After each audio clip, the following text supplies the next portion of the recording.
Melinda here at Mindy's Craft Shack. Today we're going to do a dipped tumbler. It's called a hydro dip. And what it is you spray paint into a bucket full of water, and then you dip the tumbler into it and pull it out, and it comes out with this cool design on it. I am using mason jars for this, and with that I have done a red, white, and blue theme for 4th of July.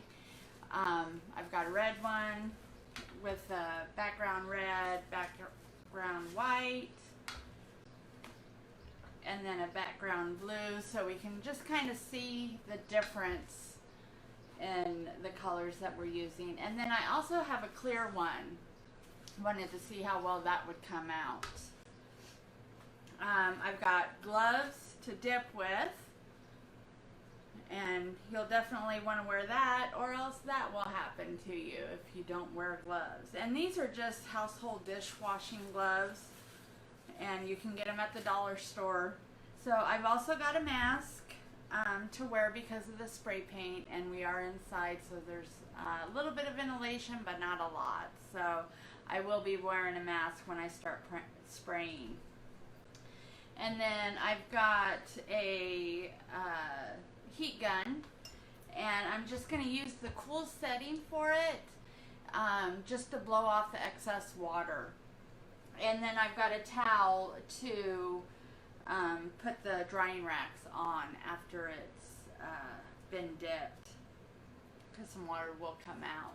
Alright, go ahead, and I'm putting on my mask. One thing I do have to tell you is that I've got these on racks, just something that I bought at the dollar store. I've spray painted these with just regular Rust-Oleum spray paint.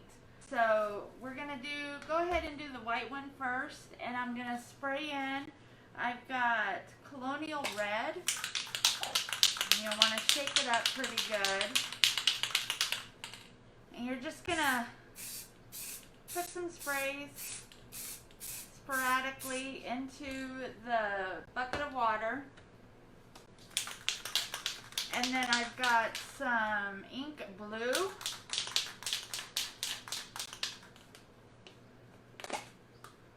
And again, just put some sprays in there.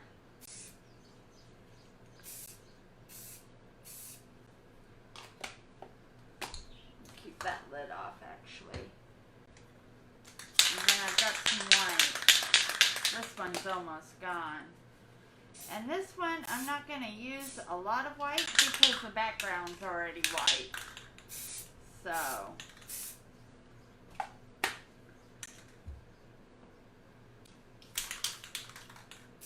put a little bit more blue and a little bit more red.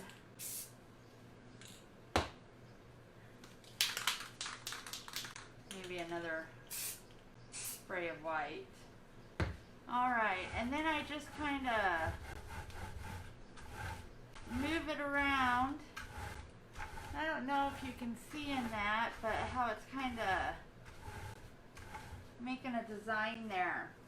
And then when you dip it, you're actually going to go at an angle, because if you go straight down, you're going to create a bubble. And then it's going to have this big spot where nothing got to it. So you're going to go at an angle. You try to figure out a spot that's, mixed pretty good. And then you go at an angle and then just dip down and twist and bring it out. And that's what you get. Now I do only do it once. I've done it twice a couple times, and it just doesn't, it builds up on there, and then it just doesn't look right. So I'm going to take my mask down. I am just going to kind of blow, if you got enough air to do so. Just kind of blow on it get some of that excess off. If not, this is where your heat gun comes into play, and I just put it on the cool setting and then just kind of blow some of that excess water off and get it all over.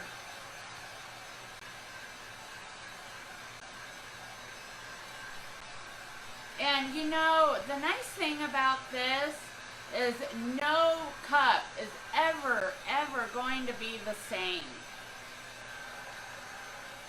And then as it dries, you know, some areas get a little bit darker.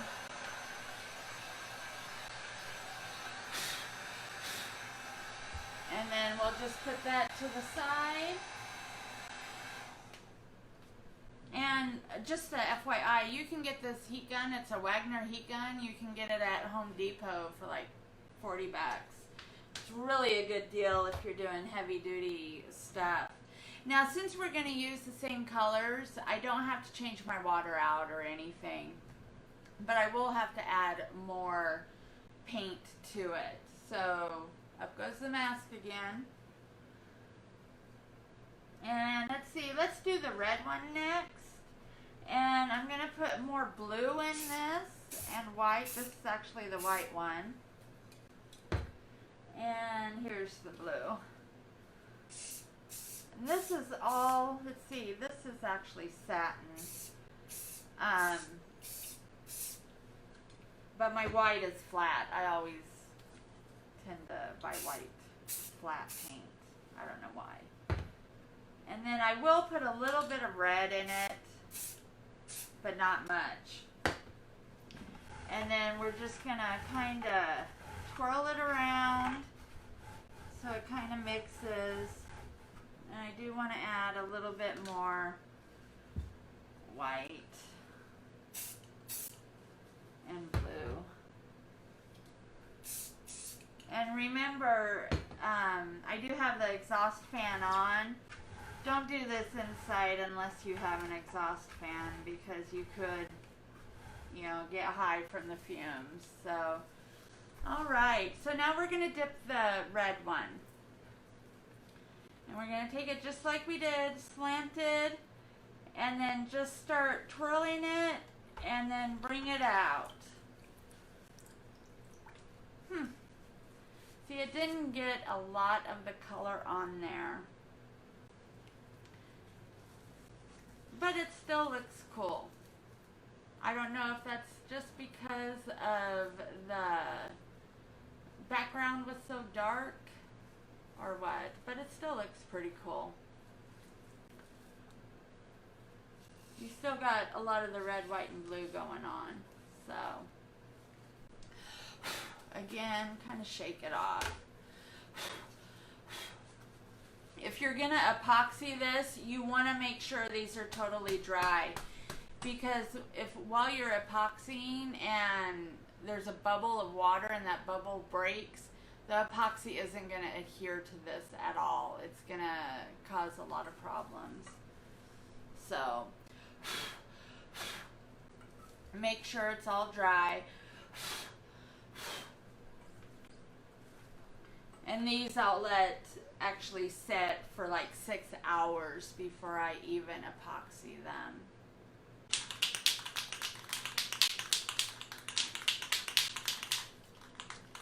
See, so I'm going to do the blue, and I'm just going to start off with a little blue in there. But I'm going to mainly put red and white in here.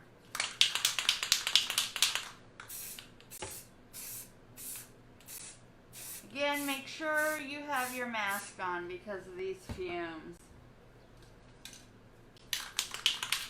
And now the white.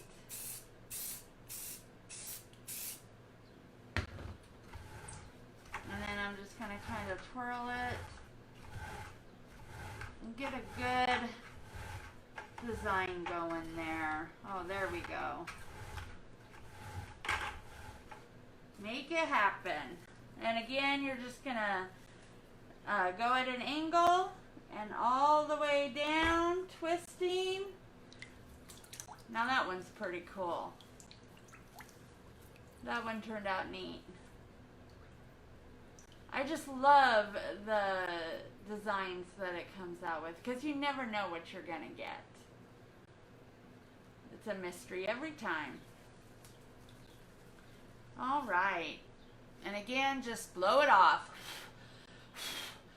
If you're married and have a husband, this is a good job for them. They always seem to have a lot of hot air, so...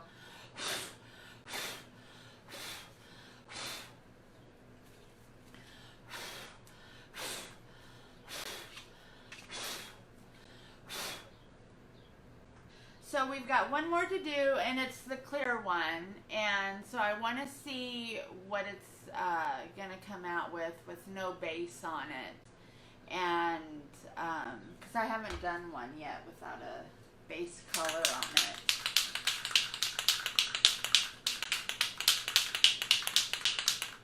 So we've got the red. Oops, my bad.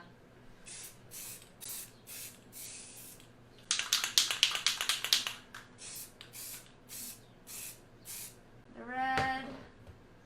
Let's do some white. And blue. I think I'm going to go some more white and some more red, kind of in the middle there. And then that's going to come all together, and we're going to just twirl it around. I think that works the best. Gets a good little design there. And then I'm going to go where it has the most at an angle. Remember, it's always at an angle. And let's do that one more time. Yeah, see, if you just do I'm getting water all over. If you just do something without a base, it just doesn't come out right. You have to have that base color down. For one thing, it has something to stick to instead of just glass. So if any of you were wondering if you can do it on a base, if you just want sporadic coloring, yes you can.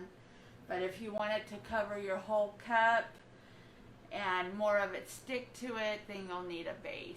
I have seen these on Etsy, and a lot of them don't have any epoxy over them, which I don't understand, because then you can't really wash them because the paint's gonna chip off really easily then. And so that's what we're gonna do next, is go ahead and epoxy these. So, well, one of them, because these aren't ready to be epoxied yet.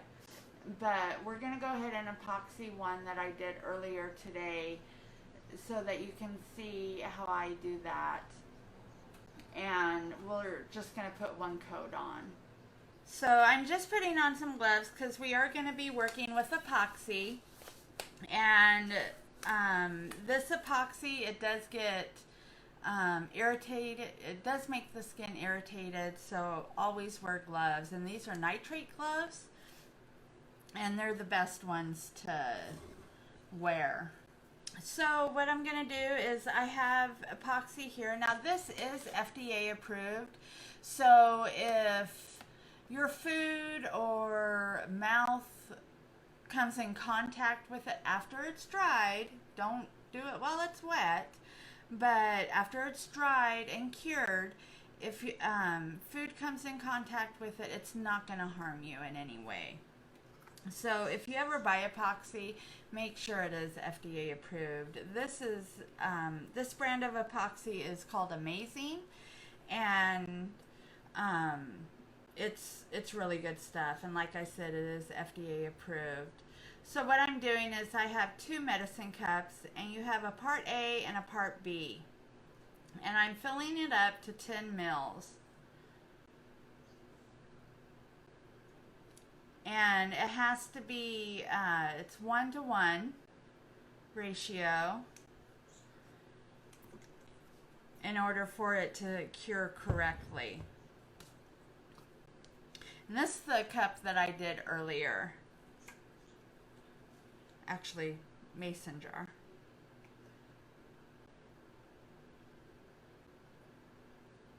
And what I've done with these medicine cups, because the lines are kind of hard to see, is I've just taken a Sharpie and just marked the area that I want. So like I wanted 10 mils of each. So I just marked the 10 mil line. So that way I can see exactly where the line is going to. And like I said, you do want equal parts. And then I've just got another cup here that I can mix in or just add this one to the...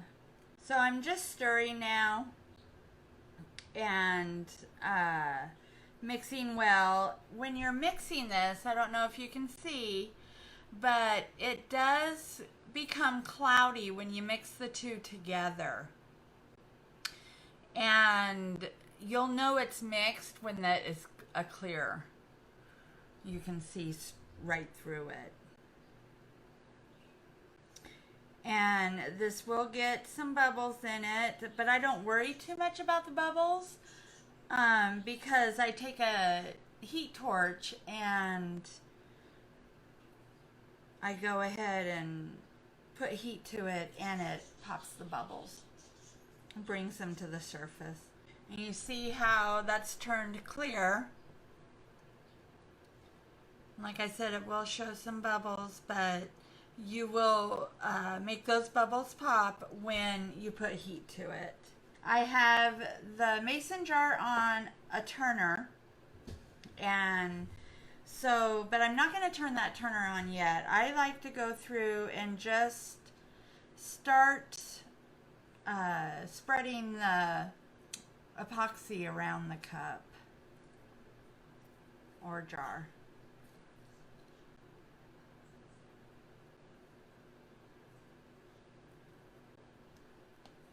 And then that just, like I said, it gives it a shine because it does look kind of dull, but this will give it a shine, and then it will also protect it so you can wash it and use it for picnics or, you know, get-togethers. And they do become a conversation piece too.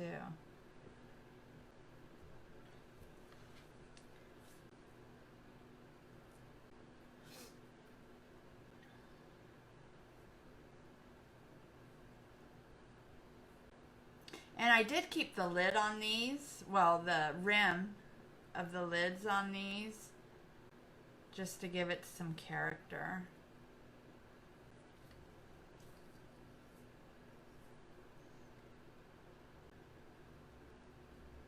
So what I'm going to do is just let this start turning.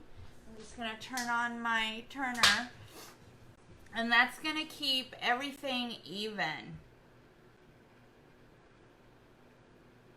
And so you don't get any dry drips on the bottom.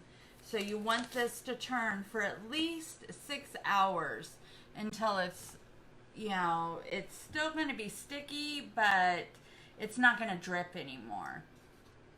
So next what we're going to do is take my blowtorch and just put it to the cup or jar, and it's going to pop any of those bubbles that may be on there. You don't want to keep the flame in one spot because epoxy is flammable.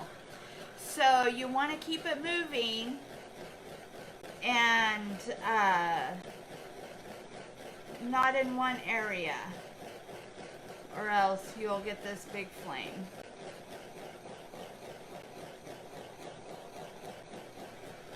So like I said, this will turn for about 6 hours, then I'll turn it off, and then it will cure the rest of the way overnight. Okay, and so we're back, and what we're going to do now is make a caddy for those mason jars that we just did. And so I've got my wood, I've got 5 pieces, 1 for the bottom, 2 for the sides, and 2 for the ends. So what we're going to go ahead and do is I'm going to go ahead and stain these. Actually, it's a whitewash wood stain that we're going to use. Kind of give it a farm look to it. So I'm just going to turn the camera down and we will get started. And I've just got some craft paper down here. And I'm just going to take my sponge brush and just start painting all these wood pieces.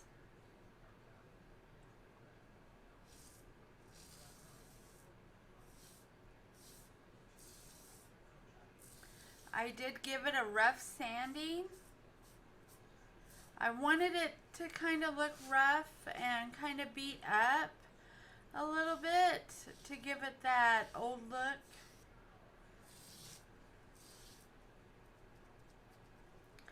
Get in those grooves there.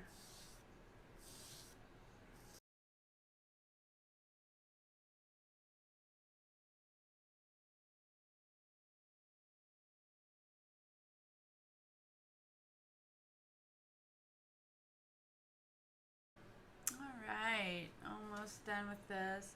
So what we're going to do is just let these dry. It's only supposed to take about an hour to dry. And then what I'll do is just come back and do the other side.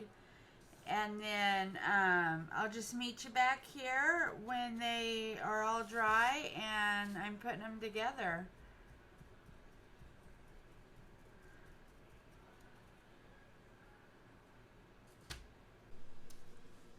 Alright, so we're back after we've done the painting or the staining of the wood pieces. I did want to give you exact numbers.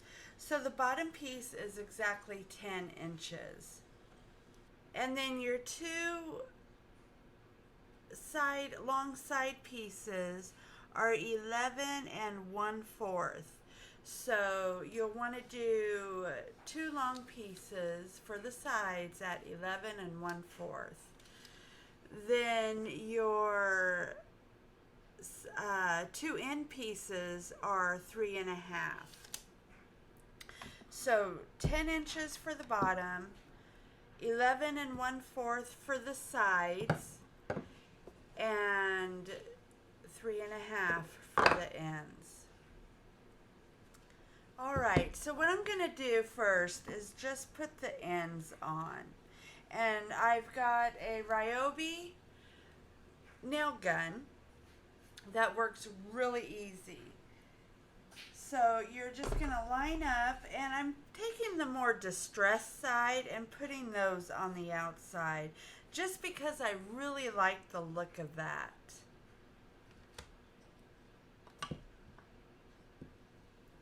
So you want to line this up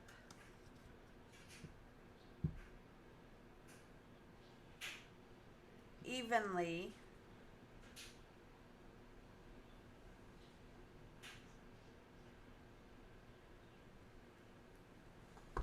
And in order for this to work, you have to press down on the end here, because it won't work unless it's pressed down. So I can go like that, click it, and it's not going to shoot out any nails. Nothing like the movies.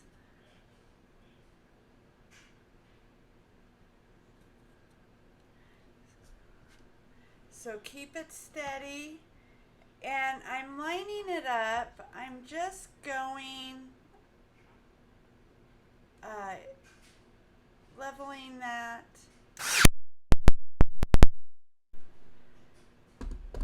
And the nail just goes in perfectly like that. And then I want to put another one at the other end. And how I'm doing this is I am just putting the back of this nail gun part even with the end of the end piece. Way it does not come through. And it stays on there pretty sturdy.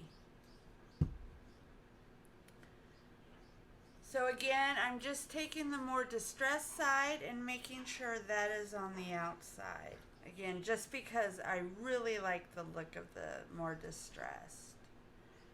Make sure you keep your fingers out of the way. You do not want to get your fingers caught in there with the nail gun. I've done that before and it doesn't feel the greatest.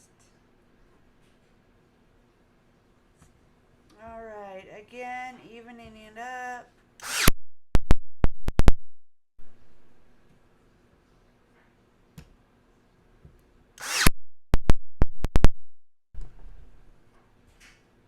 Again, the nails have not come through the bottom or the top. They've gone directly into the wood.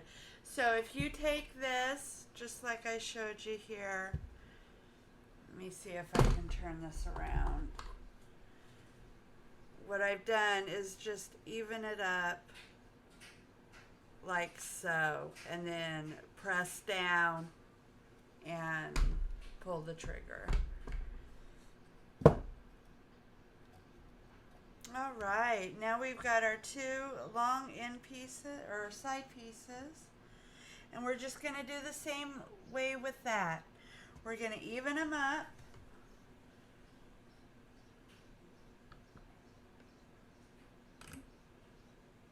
Like so.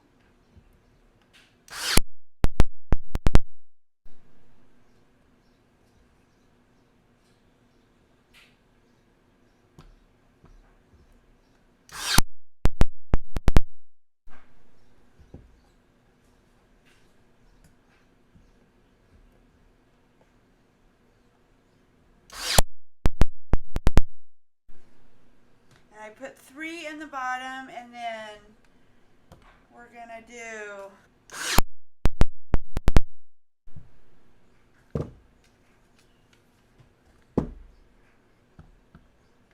again, I'm getting that even. Now when that light goes out, I want to show you. When that light goes out, it's not gonna go. So another space.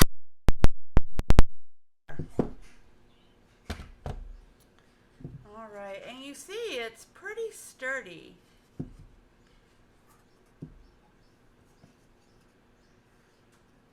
And this is the more distressed side.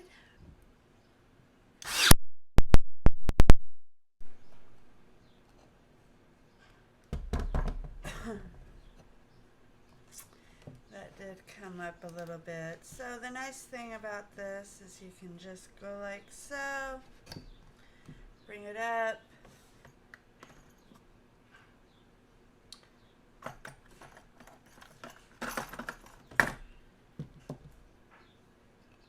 Take a pair of tweezers.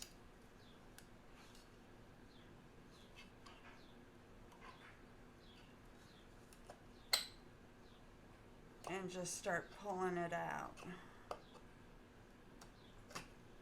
Like so. Put it off to the side and redo it.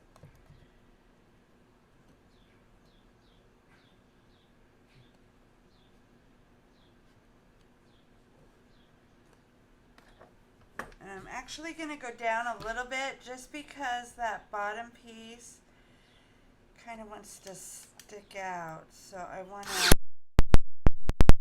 get it to where it's not sticking out. Just like so.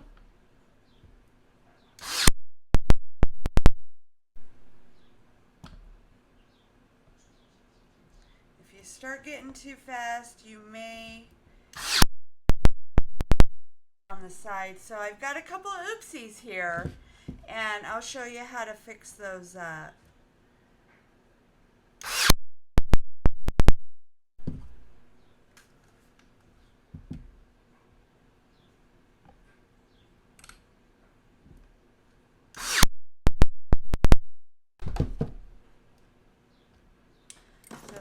shapesy right there. I'm just going to pound that down a little bit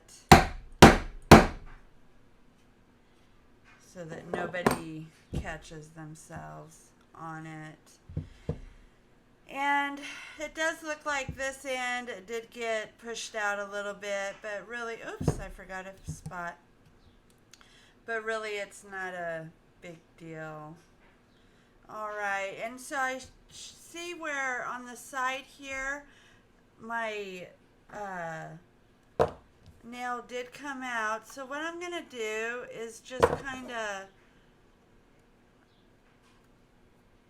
pull that out. Like so.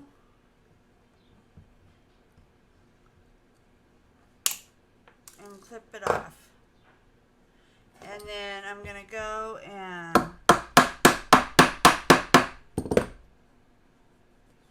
make sure when you put your finger over it, it's not catching so nobody cuts themselves on it. Same with down here. You know, this is just for your personal use. I'm not selling these.